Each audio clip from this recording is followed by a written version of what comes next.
परिवर्तन संस्थेतर्फे चालवण्यात येणाऱ्या मानसरंग या उपक्रमाबद्दल जाणून घेण्यासाठी आज आम्ही इथे आलेलो आहोत। आपल्या समोर आलेले आहेत राजू दादा इनामदार। परिवर्तन संस्थेमध्ये जो मानसरंग गट चालतो त्या गटाच्या सुरुवातीपासून या प्रोसेसमध्ये राजू दादा आहेत। राजू दादा नमस्कार। नमस्कार। तर श्रोते हो, आपण जाणून घेणार आहोत मानसरंग प्रकल्पाबद्दल। तर राजू दादा, मला तुम्ही सांगू शकाल की मानसरंगची सुरुवात कशी झाली? रेश्माताई, मानसरंगाच्या बद्दल सुरुवातीपासून सांगण्याचा मी प्रयत्न करतो। त्याचं पार्श्वभूमी जर आपण बघितली तर साधारणपणे 20 ऑगस्ट 2013 मध्ये शहीद डॉक्टर नरेंद्र दाभोळकर यांचा पुण्यामध्ये खून झाला आणि त्याच्यानंतर या खुनाचा निषेध करण्यासाठी म्हणजे जवळजवळ 6 महिने 7 महिने वर्ष होत आलं तरी त्याचा तपास काही लागत नव्हता आणि मग त्यातनं अनेक कार्यकर्त्यांना उद्वेग होता, मनामध्ये राग होता आणि तो कसा व्यक्त करायचा असा मोठा प्रश्न होता। तर त्यावेळी डॉक्टर हमीद दाभोळकर जे शहीद डॉक्टर नरेंद्र दाभोळकरांचे सुपुत्र आहेत त्यांनी नाट्य दिग्दर्शक अतुल पेठे यांना फोन केला आणि त्यांनी म्हटलं की अशा प्रकारचं आपल्याला काहीतरी करता येईल का, कलेच्या माध्यमातून आपल्याला हा निषेध काही नोंदवता येईल का। आणि म्हणून तो रिंगण नाट्य असं नावाचा एक जो फॉर्म त्यावेळी तयार झाला आणि मग रिंगण नाट्याच्या माध्यमातून आपल्याला सर्जनशील सनदशीर आणि आपण ज्याला म्हणतो की आपण ज्याला म्हणूया की कृतिशील आपल्याला निषेध नोंदवता येईल म्हणून रिंगण नाट्य हा फॉर्म तयार झाला त्यावेळी। कारण का तर आपण काही एसटी फोडणार नव्हतो, आपण काही ज्याला आपण म्हणतो की जाळपोळ करणार नव्हतो, तर आपल्याकडं अहिंसक मार्गाने जी काही साधनं होती त्याच्यामध्ये आपल्याला गाणं म्हणता येत होतं, आपल्याला नाटक करता येत होतं। त्याच्यामुळं मग अतुल पेठे आणि मी असं दोघांनी मिळून मग अतुल पेठेंनी मला पण संपर्क केला होता आणि मग अतुल दादा म्हणाले होते की आपण जरा अशा प्रकारची शिबिरं घेऊन काही महाराष्ट्रभर काही ठिकाणी आपल्याला फिरायचे आणि ते फिरून आपल्याला असे रिंगण नाट्याचे ग्रुप आपल्याला उभं करायचे।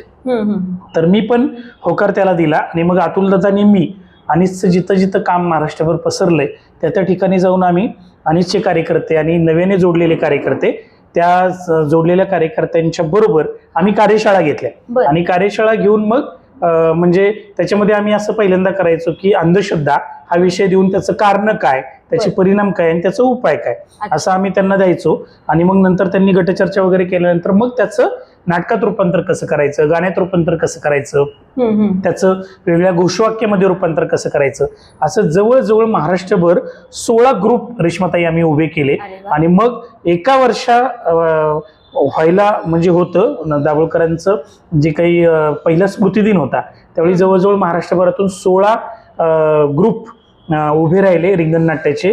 ते सगळे पुण्यामध्ये आले आणि पुण्यामध्ये येऊन मग अशा प्रकारचा कलेतून निषेध व्यक्त करण्याचं काम त्या रिंगण नाट्यातून केलं रेश्माताई।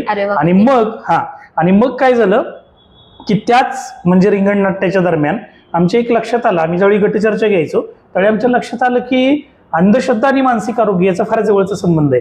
कारण मनाने ज्यावेळी लोक आजारी पडतात त्यावेळी लोकांना कळत नाही की बाबा हा तर शरीराचा काहीतरी आजार नाहीये, शरीराला आजार आला तर माणसाला डोकं दुखतं, ताप येतो, हे सगळ्या गोष्टी होतात आणि ते दिसतं, पण मन दुखतंय, मन आजारी पडतंय असं काही लोकांच्या लक्षात येत नव्हतं। आणि मग काय करायचे लोक की मग बुवा बाबा आम्मा जे काही आजूबाजूला आहे त्यांच्याकडे ती जायची। म्हणजे आम्हाला त्या गटचर्चेमध्ये कळालं आणि समाजामध्ये पण असं दिसायचं की साधारणपणे तुम्ही जर बघितलं ना की बुवा बाबा आम्मा यांच्याकडे जी लाईन लागते, बंधू असणारे बुवा बाबा जे असतात त्यांच्याकडे जी लाईन असते ना ती साधारणपणे डिप्रेशन, एन्झायटी म्हणजे नैराश्य, चिंता ह्या आजाराशी बळी पडलेली किंवा या आजाराशी संघर्ष करणारे लोकच तिथं असतात। मग आम्हाला ती गोष्ट महत्वाची लक्षात आली की अंधश्रद्धा निर्मूलनामध्ये जसं बुवा बाबा यांच्याकडनं होणारी फसवणूक, यांच्याकडनं होणारं शोषण हे जसं थांबवायला पाहिजे तसंच लोकांना काहीतरी पर्याय सुद्धा दिला पाहिजेत किंवा लोकांना कशामुळे जातात लोक जास्त बुवा बाबाकडे, तर त्यांना मनाचे काहीतरी आजार असतात किंवा मनाच्या संदर्भात काहीतरी दुखणं असतं, मन त्यांचं काहीतरी निराश असतं आणि त्या काळामध्ये कुठला तरी आधार हवा असतो आणि त्याबरोबर त्या आधाराच्या काळामध्ये ती अशी बंधू बुवा बाबाला बळी पडतात। आणि मग हे सगळं आमच्या लक्षात आल्यानंतर मग आम्ही स्वतःहून अतुल पेठे आणि मी दोघांनी पण आम्ही डॉक्टर हमीद दाभोळकरांशी चर्चा केली आणि त्यांना सांगितलं की आपल्याला मानसिक आरोग्यात काहीतरी आपल्याला करायला पाहिजे। आणि मग हमीद दाभोळकरांनी पण त्यांना मान्यता दिली. त्याचं कारण असं आहे की जसं एका बाजूला अंधश्रद्धा निर्मूलन समिती, महाराष्ट्र अंधश्रद्धा निर्मूलन समिती हे जसं शहीद डॉक्टर नरेंद्र दाभोळकरांनी सुरू केलं होतं, तसंच दुसऱ्या बाजूला त्याच वेळेला एका बाजूला परिवर्तन नावाची संस्था जी मानसिक आरोग्यावरती आणि व्यसनमुक्तीवरती काम करणारी, म्हणजे एका बाजूला अंधश्रद्धा निर्मूलन समिती ज्या काळामध्ये सुरू झाली त्याच काळामध्ये इकडे परिवर्तन नावाची संस्था पण सुरू केली होती. कारण डॉक्टरांच्या पण त्यावेळी लक्षात आलं होतं की मानसिक आजारासाठी काहीतरी जनजागृती करण्यासाठी, काहीतरी उपचार करण्यासाठी काहीतरी लोकांना सोय हवी. बरोबर. आणि मग ही संस्था जी आहे ती त्यावेळी शहीद डॉक्टर नरेंद्र दाभोळकर आणि डॉक्टर शैलताई दाभोळकर यांनी ती स्थापन केली होती. आणि नंतर मग आता जे डॉक्टर हमीद दाभोळकर यांच्या मार्गदर्शनाखाली ती आता काम करते. आणि मग असं ठरवलं की आपल्याला मानसिक आरोग्यात काहीतरी करायचंय. आणि मग त्याचं नामकरण अतुल पेठेंच्या बरोबर त्याचं नामकरण झालं. आणि मग त्याला आम्ही म्हणायला लागलो मानसरंग. वा, अरे वा, किती छान. असं मानसरंग म्हणजे त्याच्यामध्ये काही दोन शब्द आहेत, एक म्हणजे मन आणि दुसरं म्हणजे रंग. आणि म्हणून मानसरंग असं त्याला नाव दिलं. आणि मग मानसरंगच्या निमित्ताने तिथं नाव देऊन मग मानसिक आरोग्याच्या क्षेत्रामध्ये हा काम करणारा एक उपक्रम म्हणून आम्ही त्याच्याकडे बघायला लागलो. तर ही त्याची सुरुवात आहे. म्हणजे त्याची पार्श्वभूमी जर बघितली तर एका बाजूला अंधश्रद्धा, दुसऱ्या बाजूला मानसिक आरोग्याचे प्रश्न, आणि ते सोडवण्यासाठी काहीतरी प्रबोधन लोकांच्या मध्ये व्हायला पाहिजे म्हणून मानसरंगाचा, आणि ते कलात्मक दृष्टीने व्हायला पाहिजे म्हणून मानसरंगाचा उपक्रम सुरू झाला. खूपच छान राजू दादा तुम्ही सांगितलं, जसं की रिंगण नाट्यापासून त्याची सुरुवात झाली आणि अंधश्रद्धा आणि मानसिक आरोग्य याच्याबद्दल तुम्ही जे सांगितलं की त्याच्यातून त्याची सुरुवात झाली. आणि मग मग मानसरंग कशासाठी? आता तुम्ही जर बघितलं, आता काही गोष्टी तर आपण बघितलं की मानसरंग कशासाठी, याचं पहिलं उत्तर मी थोडं देण्याचा प्रयत्न केला होता की मानसिक आरोग्य आणि अंधश्रद्धा याचा जवळचा संबंध आहे आणि मानसिक आरोग्यासाठी काहीतरी प्रबोधन करायला पाहिजे म्हणून. आता पण आम्ही ज्यावेळेस मानसिक आरोग्यामध्ये प्रत्यक्ष उतरलो त्यावेळी आमच्या लक्षात काय आलं, ज्यावेळी काम करायला लागलो त्यावेळी आमच्या लक्षात काय आलं ताई, की मानसिक आरोग्याबद्दल लोकांना खरोखरच माहिती नाही, अत्यंत गैरसमज आहेत. म्हणजे मन असतं ते आजारी पडतं, आणि आजारी म्हणजे शरीर जसं आजारी पडतं तसं मन पण आजारी पडतं, याच्याबद्दल लोकांना कल्पनाच नाही. म्हणजे अनेक वेळेला मनाच्या आजाराच्या संदर्भात असं काही आजूबाजूला घडलं किंवा डायरेक्ट माणूस असं रस्त्यावरती फिरायला लागलं, ज्याला आपण म्हणतो वेड लागलं, पागल झालं, तर त्याचं पण कारण लोकांना कळत नाही. कोणीतरी करणी केली असेल, कोणीतरी काय केलं असेल. त्याचबरोबर या विषयावरती माहितीच नसल्यामुळं, जनजागृती नसल्यामुळं, त्या गैरसमज असल्यामुळं, अनेक प्रकारचं अज्ञान असल्यामुळं लोक वेगळ्या गोष्टींना, मी मगाशीच म्हणालो, वेगळ्या गोष्टींना बळी पडत होती. त्याचबरोबर असं जर काही एखाद्या घरामध्ये असं झालं, मानसिक आजार झाला किंवा काय झालं, तर त्या घराकडे पण समाज भेदभावाच्या नजरेने, कलंकाच्या नजरेने बघत होता. म्हणजे एक तर मन असतं, त्याचा व्यवहार कसा चालतो, मन आजारी कसं पडतं, त्याच्यावरती उपाय काय, याच्याबद्दल लोकांना माहिती नाही.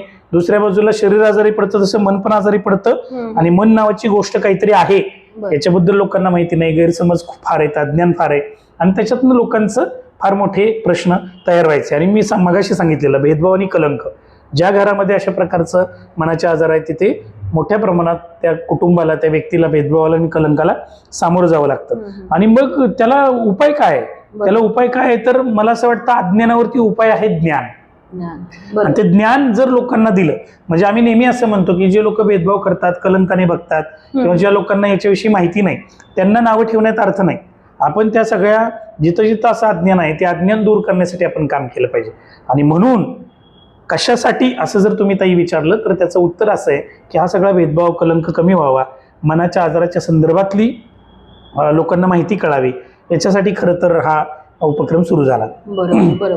मग या मानसरंगामध्ये नेमकं काय काय तुम्ही करता किंवा काय असतं मानसरंगामध्ये? बरोबर ताई, आता सगळ्यात महत्वाचं आम्ही मगाशी पण मी तुम्हाला सांगितलं की आता एक्झॅक्ट आपण जर बघितलं की मानसरंग म्हणजे काय, तर त्याचं उत्तर काय आलं ताई? आपण असं म्हणालो की मानसरंग म्हणजे मानसिक आरोग्याच्या क्षेत्रामध्ये, बघा मी पुन्हा एकदा सांगतो, मानसरंग जर एक त्याची व्याख्या करायची असेल किंवा त्याला जर आपल्याला थोडक्यात समजावून घ्यायचं असेल तर मानसरंग म्हणजे मानसिक आरोग्याच्या क्षेत्रामध्ये कलेच्या माध्यमातून, बघा मानसिक आरोग्याच्या क्षेत्रामध्ये कलेच्या विविध कला, नाटकाची कला, गाण्याची कला, चित्रांची कला, ज्या ज्या आर्ट फॉर्म आहेत त्या सगळ्या कलेच्या माध्यमातून लोकांच्या बरोबर हा जनजागृती करण्याचा, म्हणजे प्रबोधन करण्याचा, प्रशिक्षण करण्याचा आणि उपचार करण्याचा एक उपक्रम म्हणजे मानसरंग. अरे वा, लक्षात आलं?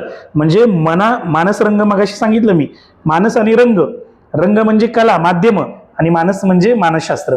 याचा आपल्याला जर जनजागृती करायची असेल तर ती नुसतं फक्त जनजागृतीसाठी नाही, नुसतं प्रबोधनासाठी नाही, तर त्या संदर्भातलं प्रशिक्षण आणि त्या संदर्भातला उपचार याच्यासाठी सुद्धा मानसरंगचा आपण म्हणजे उपक्रम काम करत असतो. आणि तुम्ही जसं विचारलं ताई की मानसरंगचे जे काही आतमध्ये नेमकं काय चालतं असा एक तुमचा प्रश्न होता. आणि तो प्रश्न म्हणजे मी जसं आता त्या मानसरंगच्या ज्याला आपण म्हणतो थोडक्यात जे सांगितलं व्याख्या त्याच्यामध्ये पण मी सांगितलं की त्याच्यामध्ये 3 महत्वाच्या गोष्टी ताई चालतात. एक म्हणजे प्रबोधन, दुसरं म्हणजे प्रशिक्षण आणि तिसरं म्हणजे पूरक उपचार. या 3 गोष्टी त्याच्यामध्ये चालतात. त्याच्याबद्दल आता मी तुम्हाला थोडक्यात माहिती देण्याचा प्रयत्न करतो. तर आता बघा, मी म्हणालो तसं की प्रबोधन या क्षेत्रामध्ये जर लोकांना माहितीच नसेल तर या क्षेत्रामध्ये प्रबोधन व्हायला पाहिजे, जनजागृती व्हायला पाहिजे, लोकांच्या मध्ये अवेअरनेस व्हायला पाहिजे. म्हणून आम्ही काय करतो, वेगवेगळ्या प्रकारची कला माध्यमं म्हणजे त्याच्यामध्ये पथनाट्य करणे, त्याच्यामध्ये छोटे छोटे जाऊन वेगवेगळ्या ठिकाणी कार्यशाळा घेणे, त्याच्यामध्ये पोस्टर प्रदर्शन करणे, छोटे छोटे फिल्म्स आम्ही बनवल्या आहेत, त्या फिल्म्स ज्या आहेत त्या लोकांना दाखवणे आणि लोकांच्या मध्ये जनजागृती करणे. म्हणजे वेगवेगळ्या कलेच्या माध्यमातून लोकांमध्ये जाऊन, शाळांमध्ये जाऊन, कॉलेजमध्ये जाऊन, ज्याला आपण म्हणतो एखाद्या कंपनीमध्ये जाऊन किंवा एखाद्या वस्तीमध्ये जाऊन या मन म्हणजे काय पासून सुरू करून आजार का होतात, उपाय काय आहेत, आणि कुठं तुम्ही जाऊ शकता, कुठे काय करू शकता, याच्या संदर्भात लोकांना जी माहिती नाही ते माहिती करून देणं. पण ते नुसतं व्याख्यानाच्या स्वरूपात नाही, नुसतं एका बाजूने आपण बोलायचं आणि लोकांनी ते ऐकायचं असं नाही, तर त्याच्यामध्ये वेगवेगळ्या प्रकारची माध्यमं चा उपयोग करून, कलात्मक माध्यमांचा उपयोग करून हे प्रबोधन केलं जातं. म्हणजे जसं मगाशी तुम्ही म्हणालात की या मानसिक आजारावरती लोकांना माहितीच नाही आणि ती माहिती जास्तीत जास्त लोकांपर्यंत वेगवेगळ्या माध्यमातून तुम्ही पोहोचवण्याचा प्रयत्न करताय. खूपच छान राजू दादा. बरोबर. तर हे झालं प्रबोधनाच्या बाबतीत ताई. दुसरं आहे प्रशिक्षण. म्हणजे मी तुम्हाला ताई सांगतो, आपल्या देशाची जर लोकसंख्या आपण म्हणलो की 140-45 कोटी आपल्या देशाची लोकसंख्या आहे, पण याच्यामध्ये आजारपण, मनाचे आजारपण जे ते वाढतायत. म्हणजे तीव्र स्वरूपाचे मनाचे आजारपण वाढतायत किंवा सौम्य स्वरूपाची मनाचे आजारपण वाढतायत. तीव्र स्वरूपामध्ये स्किझोफ्रेनिया सारखे आजार आहेत आणि सौम्य मानसिक आजारामध्ये डिप्रेशन आहे, एन्झायटी आहे. हे दिवसेंदिवस आता आजूबाजूचं वातावरण या सगळ्या गोष्टीमुळे खूप वाढतायत. पण ज्याला आपण म्हणतो त्याला उपचार करण्याची यंत्रणा मात्र आपल्या देशामध्ये फार म्हणजे तोकडी आहे. म्हणजे आपण म्हणतो की एवढ्या सगळ्या उपचार करणाऱ्या लोकांसाठी मनोविकार तज्ञ म्हणजे सायकॅट्रिस्ट किती आहेत, 8 ते 10 हजार सायकॅट्रिस्ट अख्ख्या देशामध्ये आपल्या. त्याच्यापेक्षा कमी सायकोलॉजिस्ट म्हणजे मानस उपचार करणारे लोक, म्हणजे मनोविकार तज्ञ जे गोळ्या औषधं देतात, मानस उपचार तज्ञ ज्याला आपण सायकोलॉजिस्ट म्हणतो, जे वेगवेगळ्या प्रकारचे थेरपी देतात, समुपदेशक, हे फार कमी आहे. आणि मग आता एवढे सगळे कमी असतील आणि एवढी मोठी लोकसंख्या असेल आणि त्या लोकसंख्येमध्ये एवढ्या मोठ्या प्रमाणात जर डिप्रेशन, एन्झायटी किंवा अशा प्रकारचे आजारपण असतील तर आपल्याला काहीतरी एक यंत्रणा आपल्या देशामध्ये, आपल्या राज्यामध्ये उभी केली पाहिजे. नाहीतर मग काय होतं, हा जो पोकळी आहे जिथं आजारपण आहेत आणि त्याला टॅकल करायला माणसं नाहीत, त्याला उपचार करायला यंत्रणा नाही, मग या पोकळीमध्ये बुवा आणि बाबा फोफवतात. आणि म्हणून मगाशी जसं तुम्ही सांगितलं, अंधश्रद्धा आणि मानसिक आरोग्याचा खूप जवळचा संबंध आहे. बरोबर. तर इथं मग अंधश्रद्धेला लोक बळी पडतात. मग आपण जर असं केलं तर त्या लोकांना बोलायला जागा नाही, त्या लोकांना उपचारासाठी यंत्रणा नाही. आणि म्हणून आम्ही दुसरा जो आपला मानसरंगाचा मुद्दा आहे ताई, तो म्हणजे प्रशिक्षण. आणि या प्रशिक्षणामध्ये आम्ही काय करतो, मानस मित्र मैत्रिणी किंवा मानसरंग संवादकांची फळी तयार करतो. अच्छा, म्हणजे जसं प्रबोधन एका साईडला आहे तसं प्रशिक्षण हा एक मानसरंगाचा दुसरा. तो प्रशिक्षण पण आम्ही कलात्मक माध्यमातून करतो. आणि कलात्मक माध्यमातून करून म्हणजे प्रशिक्षणामध्ये उदाहरणार्थ मी तुम्हाला सांगतो की त्याच्यामध्ये एक समजा भावनिक प्रथमोपचार अशा नावाचं एक प्रशिक्षण आहे. तर भावनिक प्रथमोपचार कसा करायचा याच्या संदर्भातला आम्ही टीओटी म्हणजे ट्रेनिंग ऑफ ट्रेनर्स ते आम्ही घेतो. त्याच्यामध्ये शिकवतो भावनिक प्रथमोपचाराचे टप्पे काय, लोकांशी बोलायचं कसं, इसेन्शियल कम्युनिकेशन स्किल म्हणजे काय, ऍक्टिव्ह लिसनिंग म्हणजे काय, एम्पॅथी म्हणजे काय, या सगळ्या गोष्टी त्या सगळ्या ट्रेनिंगमध्ये, बेसिक ट्रेनिंग मन म्हणजे काय वगैरे या सगळ्या गोष्टी असतात. आणि तशी यंत्रणा, तशी ज्याला आपण म्हणतो की तशी मानस मित्र मैत्रिणी किंवा मानसरंग संवादक आम्ही असं म्हणतो, त्यांची एक फळी आपण त्या त्यातनं तयार करतो. मग हे जर प्रशिक्षण घ्यायचं असेल तर मग काय वयोगट काय असावा किंवा शिक्षण असं काही ठराविक आहे का? वेगवेगळ्या घटकातील माणसं म्हणजे साधारणपणे 7वी 8वी शिकलेलं, 10वी शिकलेलं, 12वी शिकलेलं किंवा अगदी प्रोफेशन ज्यांचं म्हणजे इंजिनियर आशाताई वगैरे आशाताई असतील, कोणी असतील, कोणी पण हे प्रशिक्षण घेऊ शकतं. कारण बेसिक त्यांना शिकायचंय की मन म्हणजे काय, मन कुठं असतं, मनाचा व्यवहार मेंदूमध्ये कसा चालतो, या सगळ्या गोष्टींबद्दल त्याच्यामध्ये शिकवलं जातं. आणि त्याचबरोबर भावनिक प्रत्युपचार म्हणजे नक्की काय, त्या माणसाला म्हणजे समजावून कसं घ्यावं, त्या माणसाला सुयोग्य ठिकाणी कसं पाठवावं, त्या माणसाशी बोलावं कसं, हे सगळं त्याच्यामध्ये शिकवलं जातं. तर हे शिकल्यानंतर छोटं 1 दिवसाचं 2 दिवसाचं प्रशिक्षण असतं. त्याच्यामध्ये माणसं ही स्किल घेतात, ही माहिती घेतात, त्यांना सुयोग्य दृष्टिकोन येतो आणि मग ती लोक समाजामध्ये जाऊन काम करतात. म्हणजे उदाहरणार्थ ताई मी तुम्हाला सांगतो, अशा प्रकारची वेगवेगळ्या प्रकारची प्रशिक्षण आम्ही गरजेनुसार घेतो. म्हणजे त्याचे कार्यकर्ते तयार करतो. भावनिक प्रत्युपचार करणारे कार्यकर्ते, गेटकीपर, आत्महत्या प्रतिबंध. तुम्हाला माहिती आता आजूबाजूला तुम्ही सगळे बघत असतात की मोठ्या प्रमाणात आत्महत्या आपल्या देशामध्ये होतात आणि त्यातल्या त्यात तरुणांच्या आत्महत्या आपल्या देशामध्ये खूप होत आहेत. म्हणून गेटकीपर म्हणजे त्या आत्महत्या वाचवण्यासाठी गेटकीपरचं प्रशिक्षण असतं. ते पण आम्ही आमच्या या प्रशिक्षणामध्ये घेत असतो की हे गेटकीपर वेगवेगळ्या ठिकाणी तयार व्हायला पाहिजेत. कॉलेजमध्ये तयार व्हायला पाहिजेत, गावामध्ये तयार व्हायला पाहिजेत, शाळामध्ये तयार व्हायला पाहिजेत. म्हणून गेटकीपरचं ट्रेनिंग म्हणजे गरजेनुसार जी लोकांची गरज आहे त्या गरजेनुसार आम्ही काही प्रशिक्षण कोर्स डिझाईन केलेले आहेत. ते प्रशिक्षण कोर्स ज्या लोकांना अशा प्रकारचं प्रशिक्षण घ्यायचंय म्हणजे त्याच्यामध्ये ताणाच्या व्यवस्थापनापासून बऱ्याच गोष्टी त्याच्यामध्ये शिकवू. उदाहरणार्थ आशाताई, उदाहरणार्थ MPW, उदाहरणार्थ CHO, अशा सरकारी यंत्रणांमधल्या लोकांना सुद्धा ह्या गोष्टी आम्ही जाऊन त्यांच्याबरोबर ट्रेनिंग करतो. त्यांची एक फळी म्हणजे त्यांचं काम करता करता त्यांना जर हे कळालं तर काम करता करता त्यांना लोकांना मदत करता येईल आणि त्याला फायदा होईल. म्हणजे दुसऱ्या बाजूला म्हणजे जसं आपण म्हणतोय की मानसिक आजाराचं प्रमाण खूप मोठ्या प्रमाणात वाढत आहे आणि त्याच्यामध्ये जर अशा पद्धतीचे जर प्रशिक्षण दिले गेली तर खरोखर जी तज्ञांची संख्या कमी आहे. तर याच्यामध्ये लोकांना ओळखणं आणि त्यांना मदत करणं, जसं की फिजिकल त्रास होतो तेव्हा फिजिकल फर्स्ट एड दिला जातो, तसा इमोशनल फर्स्ट एड खूप छान ते ट्रेनिंग आहे. बरोबर. तर असं आहे. आणि तिसरा मुद्दा ताई आहे म्हणजे महत्वाचा, आणि हे सगळं परत मी म्हणतोय हा मानसरंग बॅक ऑफ द माइंड आपल्या सगळ्यांचं असलं पाहिजे. कुठलीही गोष्ट आम्ही करतो की माझ्याच हातात माईक आणि माझंच ऐक असं नसतं. त्याच्यामध्ये सहभाग असतो लोकांच्या बरोबर त्यांचं, आपण ज्याला असं म्हणतो ना की त्याच्यामध्ये वेगवेगळ्या प्रकारचे कलात्मक माध्यम असतात. त्या कलात्मक माध्यमातून म्हणजे TOT जरी असलं तर ते घेताना सुद्धा कलात्मक माध्यमांचा उपयोग केला जातो. मानसरंग पद्धतीने घेतलं जातं आणि त्यांनी पण लोकांच्या बरोबर बोलताना, लोकांना मदत करताना सुद्धा त्यांनी सगळं भान ठेवावं असं त्याच्यामध्ये असतं. आणि मग अशा प्रकारचं स्वतःहून म्हणजे कोणी इंजिनियर असेल, कोणी वकील असेल, त्यांचं सांभाळून सुद्धा, किंवा सरकारी यंत्रणेमध्ये कोणतरी काम करतंय, कंपनीत कोणतरी काम करतंय, गावातला शेतकरी असेल, स्त्रिया असतील, पुरुष असतील, कोणी पण याच्यामध्ये सहभागी होऊ शकतं. हे 1 दिवसाचं 2 दिवसाचं प्रशिक्षण घेऊन त्यांना ते म्हणजे ती जे काही स्किल आहे, ते जे काही ती माहिती आहे ती दिली जाते. आणि एक अशी फळी आता जवळजवळ महाराष्ट्रभर असं आम्ही करत राहतोय हळूहळू. आणि कोरोनाच्या नंतर तर त्या सगळ्या फळीची फार महत्वाची गरज निर्माण झाली आणि त्या पिरियडमध्ये पण जवळजवळ 700-800 लोकांचं प्रशिक्षण आपण केलेलं होतं. आणि अशा प्रकारचे महाराष्ट्रभर मानसरंग संवादक आपण तयार केले होते आणि त्याचे आता लोकांच्या बरोबर संवाद करतायत. तर ही महत्वाची फळी त्यातली महत्वाची गोष्ट आहे. ठीक आहे. आणि आता तिसरा जो मुद्दा आहे, तो तिसरा मुद्दा आहे ताई, तो म्हणजे पूरक उपचार. म्हणजे मगाशी मी तुम्हाला सांगितलं की मानसरंगाचे 3 अंग आहेत. एक म्हणजे सांगितलं मी प्रबोधन, दुसरा मी सांगितलं तुम्हाला प्रशिक्षण आणि तिसरं मी तुम्हाला जे सांगितलं ते म्हणजे पूरक उपचार.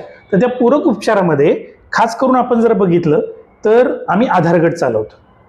म्हणजे वेगवेगळ्या प्रकारचे उपचार असतात. जसं आपण बघितलं की मनाचे आजाराने व्यक्ती ज्यावेळी मनाचे आजार होतात त्यावेळी औषध उपचार असतो. परत थेरपी असते. थेरपी म्हणजे वेगवेगळ्या प्रकारचे मानसोपचार असतात. समुपदेशन असतं. तसंच आम्ही असं म्हणतो याला गटोपचार.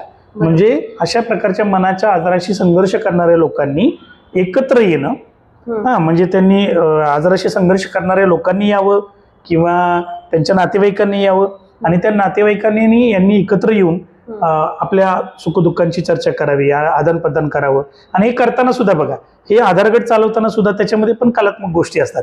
आम्ही ज्या गोष्टी बोलतो त्या गाण्यातून बोलतो, चित्रातून बोलतो, बरं. छोट्या रोल प्ले मधनं बोलतो, छोटे छोटे अनुभव नाट्य असतात त्यातनं बोलतो.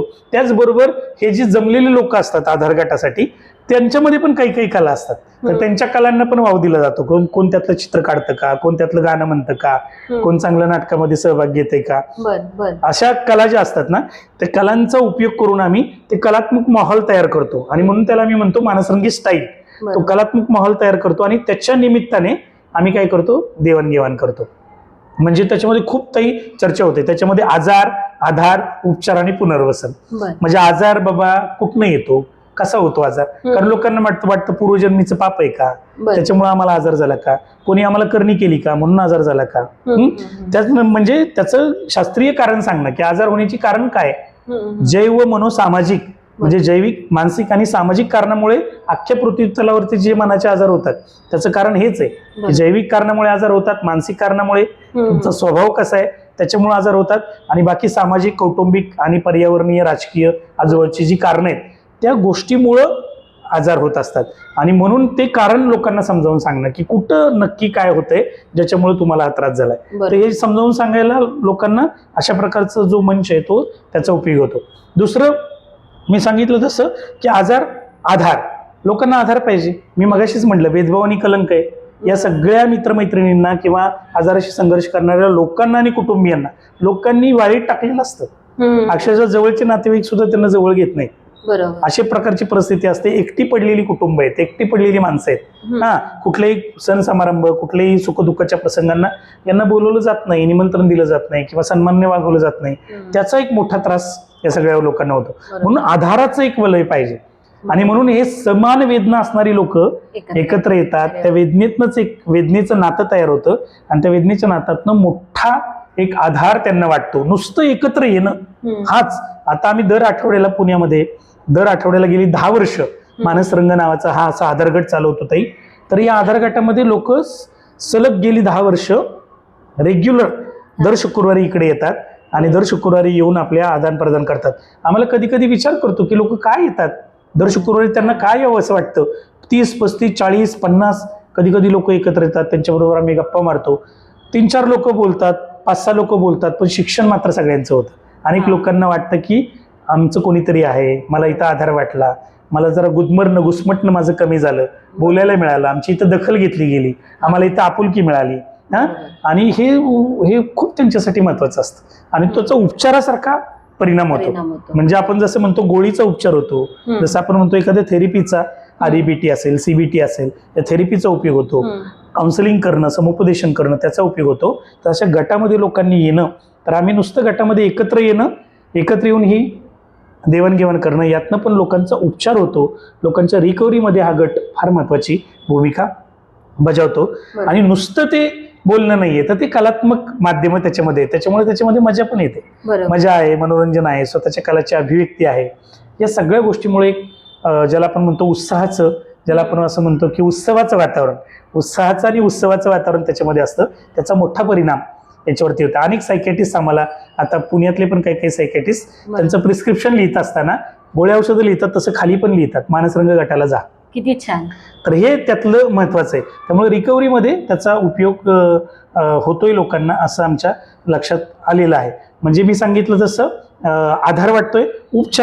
उपचाराच्या बाबतीत ताई काय होतं, अनेक लोकांना हा दीर्घकालीन चालणारे कधी कधी आजार असतात. त्याच्यामुळे होमिओपॅथीचं घेऊ का, आयुर्वेदिक घेऊ का, किंवा न्यूमरोलॉजीकडे जाणे, इकडे जाणे, तिकडे जाणं लोकांना माहित नसतं. असह्य मन कुठेही जाऊ शकतं, कारण त्या असह्य काळामध्ये कुठेतरी आपल्याला आधार मिळणं, फांदी मिळणं माणसाला गरजेचे असते. आणि मग उपचार काय करावं तेच कळत नाही. वर्षभर झालं उपचार घेतोय, 2 वर्ष झालं, 5 वर्ष झालं उपचार घेतोय, पण काही तीव्र स्वरूपाच्या आजारपणामध्ये दीर्घकाळ उपचार घ्यावे लागतात. आणि ते उपचार घेतल्यामुळे एक त्या कुटुंबाला आणि त्या व्यक्तीला, ज्याला आपण म्हणतो ना की एक विश्वास गेलेला असतो की माझं बरं होईल की नाही, कधी बरं होणार, माझं सगळं लग्न होईल का, माझ्या अमकं तमकं लैंगिकतेचे प्रश्न, असं खूप प्रश्न असतात. त्या सगळ्या गोष्टीवरती त्यांना हवं असतं की करेक्ट उपचार काय, नक्की मी काय करू. मी ॲलोपॅथीचा उपचार घेऊ, मी होमिओपॅथीचा उपचार घेऊ का, मी माझं न्यूमरोलॉजी करू का, मी कुठल्या ज्योतिषाकडे जाऊ का, मी कुठल्या बुवा बाबाकडे जाऊ, काय करू, मी करू काय. आणि त्यावेळी मात्र माणसांना एक शास्त्रीय दृष्टीने करेक्ट सल्ला हवा असतो. तो या सगळ्या ग्रुपमध्ये एकमेकांच्या देवाणघेवाणीतून मिळतो. कोणी जर चुकून चुकीच्या मार्गाला गेला असेल, नको त्या मार्गाला गेला असेल आणि त्यातनं जर त्यांना अनुभव तसा आला असेल की माझं गेलो पण मला काही फायदा झाला नाही, त्याच लोकांनी त्या गटामध्ये जर अनुभव सांगितले तर त्याचा मोठा परिणाम दुसऱ्या लोकांवरती होतो की मी त्या वाटेवरती जायला नको. मग कुठल्या वाटेवरती आपल्याला फरक पडलाय, मग त्यांना आम्ही ठामपणे त्या गटामध्ये निष्कर्ष निघतो की मनाचे आजार तीव्र स्वरूपाचे असो किंवा सौम्य स्वरूपाचे असो, की एक तर ज्याला आपण म्हणतो मनोविकार तज्ज्ञाचे औषधं, त्याच्यानंतर ज्याला आपण म्हणतो की मानसोपचार तज्ज्ञाची थेरपी असेल किंवा काउन्सिलिंग असेल, गटोपचार असेल, किंवा ज्याला आपण म्हणतो की आम्ही आता म्हणतो की माणसाला घरात काम करायला मिळणं किंवा समाजात काम करायला मिळणं, म्हणजे काम करणे, कुठल्याही प्रकारचं घरातलं किंवा बाहेरचं काम करणे हा पण एक उपचार आहे. माणूस गुंतून राहायला पाहिजे. जग आपल्याकडे म्हणतात ना, खाली दिमाग शैतान का घर होत आहे, होतं तसं. नॉर्मल माणसांना सुद्धा तुम्ही दिवसभर घरी ठेवलं आणि काहीच नाही करायला दिलं तर त्यांना सुद्धा सुचणार नाही काय, आणि म्हणून माणूस गुंतून राहिली पाहिजे. तर अशा प्रकारचं त्यांना ते सुचवत असतो, त्याचा मोठा परिणाम. म्हणून उपचार नक्की काय करायला पाहिजे, त्याचा परिणाम काय होतो हे त्याच्यामध्ये. आणि सगळ्यात महत्वाचं शेवटचं पुनर्वसन, की माणसं आहेत ना, म्हणजे गोळ्या औषधं घेऊन, काउन्सिलिंग घेऊन, कधी कधी एका जागी बॉयलर चिकनची आपण असते नाही कोंबडी, ती एका जागीच बघा बसते, ती हलत नाही कुठं. पण आपल्याला तशा प्रकारची माणसं नको, म्हणजे आजार कंट्रोलमध्ये राहिला आणि एका जागीच माणूस बसलाय, तो हलत नाही, काही करत नाही, तर तसा माणूस नकोय आपल्याला. माणसाचं ज्याला आपण म्हणतो की समाजामध्ये सामाजिकीकरण व्हायला पाहिजे, समाजामध्ये तो मिसळला पाहिजे, त्याने पहिल्यासारखं काम केलं पाहिजे. आणि म्हणून पुनर्वसनासाठी ज्या ज्या शक्यता असतील, म्हणजे उदाहरणार्थ कोणाचं शिक्षण बंद पडलं तर तेच कसं सुरू होईल, एखाद्याला कोणाला काही वेगळा चांगला कोर्स करता येईल का, कोर्स करायला देणं, एखाद्याला काही बाबा व्यवसाय करायचा आहे का, तर व्यवसाय करण्यासाठी प्रोत्साहन देणं, तर एखाद्याला शिक्षण परत सुरू करायचं आहे, एखाद्याला एखादा कोर्स करायचा आहे, एखाद्याला एखादा व्यवसाय करायचा आहे, तर त्यासाठी प्रोत्साहन दिलं जातं की होईल, चिंता करू नको, काही ना काही होईल. मग 2-4 लोकांनी मिळून काही करता येईल का, दोघांनी मिळून करता येईल का, एकट्याने मिळून करता येईल का, कुटुंबाने मिळून करता येईल का, काय काय पुनर्वसनाच्या शक्यता असतात त्या आपण पाडताळून बघितल्या जातात. ती संधी दिली जाते, प्रवास कसा करायचा, माणसांशी बोलायचं कसं, या सगळ्या गोष्टींविषयी या सगळ्या याच्यामध्ये चर्चा होते ताई. त्याच्यामुळं आजार, आधार, उपचार आणि पुनर्वसन हे कलात्मक माध्यमातून त्याच्याविषयी अनुभवांची देवाणघेवाण केल्यामुळं ताई आम्हाला आता 10 वर्षाचा गेले अनुभव आहे. माणसांना या सगळ्या गोष्टींचा इतका उपयोग होतोय आणि इतकं त्यांना म्हणजे रिकव्हरीमध्ये त्याचा फार फायदा होतोय असं आम्हाला वाटतं. त्याचबरोबर लोकांच्या ज्या कला आहेत त्या कलांच्या अभिव्यक्तीसाठी संधी मिळाल्यामुळं आम्हाला नेहमी लक्षात येतं की समजा मनोविकार तज्ञाकडे व्यक्ती गेली तर मनोविकार तज्ञ काय बघतात की बाबा त्याचं काय काय लक्षणं आहेत, काय काय त्याच्या क्षमता गेलेल्या आहेत असं बघतात ना, म्हणजे काय काय कुठल्या कुठल्या क्षमता कमी झाल्या, काय काय करता येत नाही आणि त्याच्यावरती औषधोपचार केले जातात. ताई आम्ही मानसरंग गटामध्ये काय करतो, त्याच्याकडे काय काय उरलंय, त्याच्याकडे क्षमता, त्याला काही गाता येतं का, त्याला काही काम म्हणजे काही चित्र काढता येतं का, कुठल्या कुठल्या क्षमता, चांगलं बोलता येते का, एखाद्या कुठल्या तरी कलेमध्ये तो निपुण आहे का, एखादं कौशल्य त्याला चांगलं येतं का, मग तिथनं आम्ही सुरुवात करतो. मग ते कौशल्यांचा त्याचा विकास, कलांचा विकास, त्याच्या ज्याला आपण म्हणतो की त्याचा व्यक्तिमत्वाचा विकास, याच्यावरती आम्ही भर देतो. आणि मग ते हळूहळू प्रोत्साहन देत कौतुक करत ते सगळं केल्यामुळं त्याचा मोठा परिणाम लोकांवरती होतो.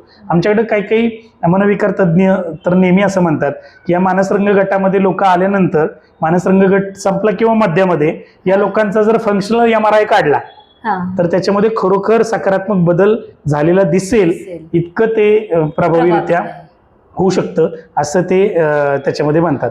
तर असं ताई हा मानसरंग गट असा आहे. राजू दादा, तुम्ही जे सगळ्या मानसरंग बद्दल सांगितलं की प्रबोधनापासून प्रशिक्षण आणि शेवटी पूरक उपचार आणि मानसिक आजारी क्षेत्रामध्ये अशा पद्धतीने जर गट असेल आणि 10 वर्ष तुम्ही म्हणजे आपण हा गट चालवताय आणि त्याच्यामध्ये खूप सारं तुम्हाला दिसतोय की कलांच्या माध्यमातून लोकांमध्ये बदल होतोय आणि आधार, उपचार आणि पुनर्वसन या 4 मुद्द्यांना घेऊन तुम्ही काम करताना दिसताय.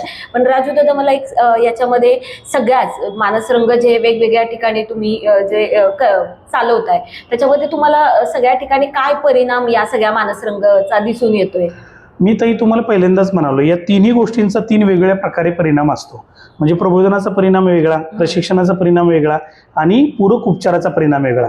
म्हणजे ज्यासाठी, म्हणून आपण म्हटलं ना पहिल्यांदा, जसे आपण म्हटलो की कशासाठी केला हा अट्टहास, आपण असं म्हणतो ना, कशासाठी आपण केलं, तर बघितलं आपण की याच्याविषयी लोकांमध्ये जनजागृती नाही, त्याच्यामुळे लोक अज्ञानातनं भेदभाव आणि कलंक किंवा उपचारालाच जायचं नाही किंवा मला काही झालंच नाही किंवा त्या गोळ्या म्हणजे काय बाबा झोपेच्या गोळ्या असतात, अशा अनेक प्रकारची गैरसमज लोकांमध्ये असतात.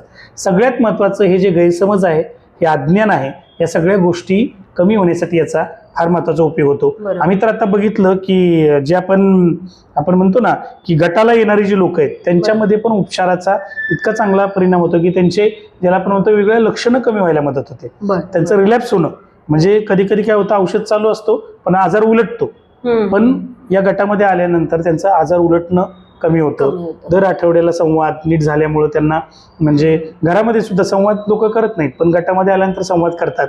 त्याच्यामुळे त्यांना वेळेवरती सुयोग्य लोक बोलायला भेटतात, योग्य वेळेवरती भेटतात. त्याच्यामुळे तो आजार रिकवर व्हायला, त्याचबरोबर लोकांमध्ये प्रबोधन वेळेवरती व्हायला, ही सगळी फळी प्रशिक्षणातून निर्माण होणारी मानसरंग संवादकांची नवी फळी. तर हे मानसिक आरोग्य चळवळीसाठी मला असं वाटतं हे मानसरंगाचं फार मोठं योगदान, हाच त्याचा मोठा परिणाम आहे असं मला वाटतं. म्हणजे तिन्ही टप्प्यांवरती वेगवेगळे त्याचे परिणाम आपल्याला होताना दिसत आहेत. राजू दादा, मला थोडंसं सांगू शकाल की तुमच्या या म्हणजे आपल्या या सगळ्या मानसरंगची पुढची वाटचाल कशी राहील? हा, फार महत्वाचा ताई तुम्ही प्रश्न विचारला की पुढे काय.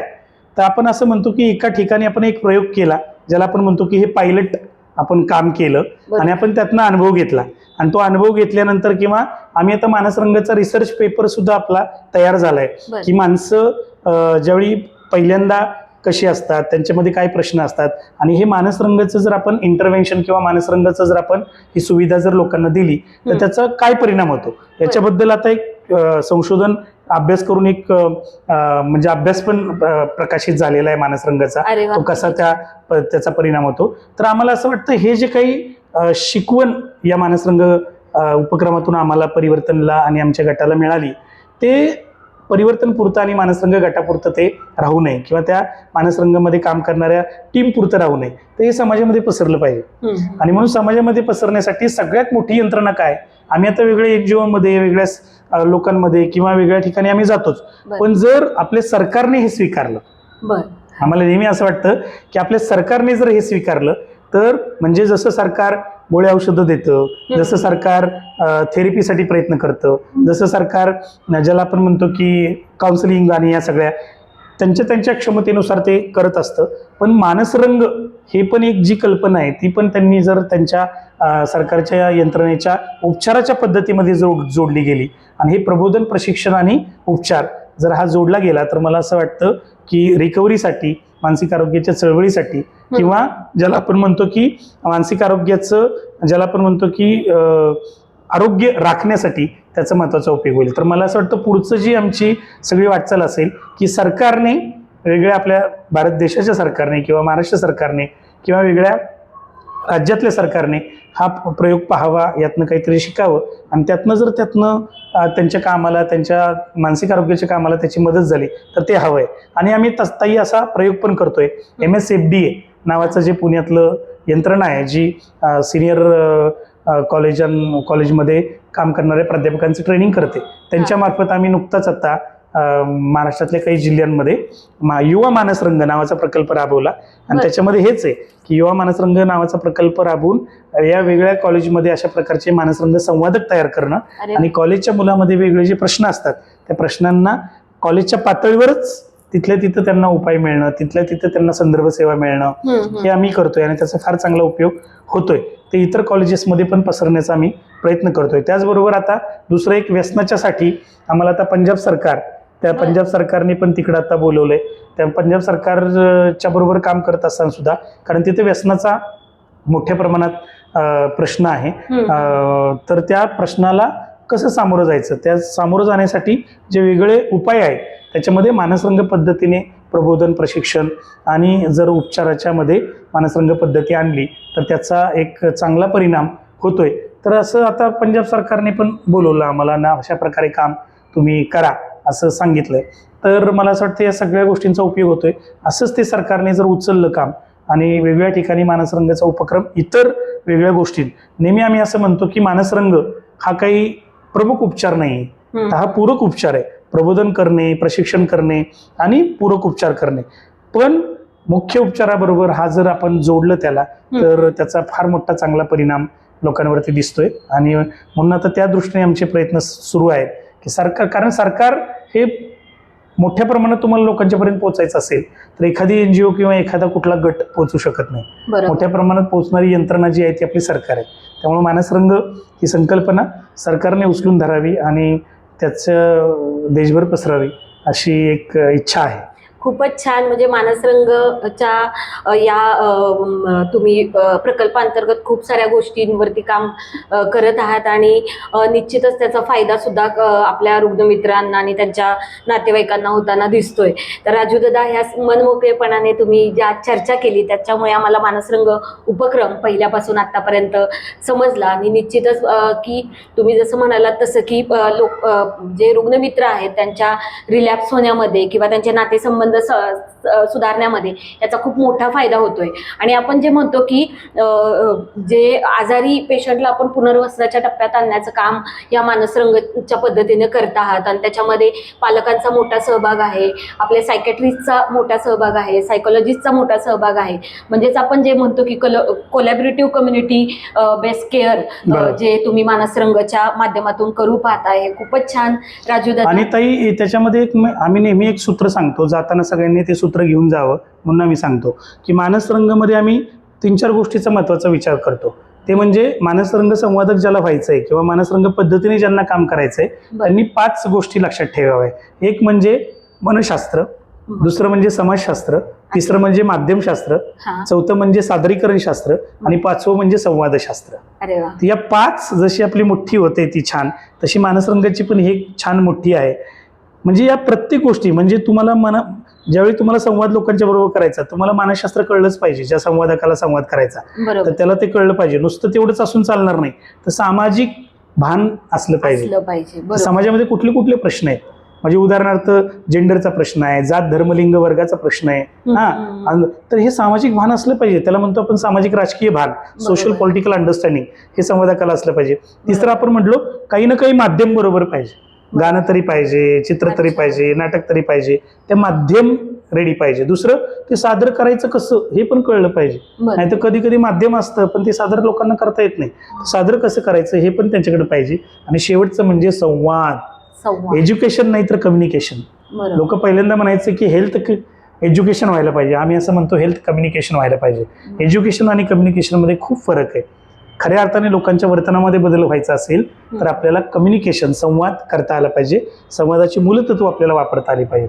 म्हणून मानसरंग या 5ही गोष्टींचा मिलाफ आहे आणि तो मानसरंग संवादकामध्ये आपल्याला दिसला पाहिजे. मग त्यांनी प्रबोधन करू दे, प्रशिक्षण करू दे किंवा पूरक उपचार करू दे, हा त्यातलं महत्वाचं म्हणजे 5 सूत्र तुम्ही जे आहेत ते महत्वाचे आहेत. माध्यमशास्त्र पण त्यांना माहित असलं पाहिजे, समाजशास्त्र पण माहित असलं पाहिजे, मनशास्त्र सुद्धा माहित असलं पाहिजे आणि संवादशास्त्र सुद्धा माहित असतं. खूप छान राजू दादा, या मनमोकळेपणाने तुम्ही ज्या गप्पा मारल्या, चर्चा केली, त्याच्यामुळे मानसरंग प्रकल्प समजण्यासाठी खूप सोयीचं झालं, सविस्तर चर्चा झाली. धन्यवाद राजू दादा. धन्यवाद ताई, तुम्ही पण मला इथं बोलवलं आणि मोकळेपणाने बोलण्याची संधी दिली त्याच्याबद्दल मनपूर्वक धन्यवाद. धन्यवाद. थँक्यू.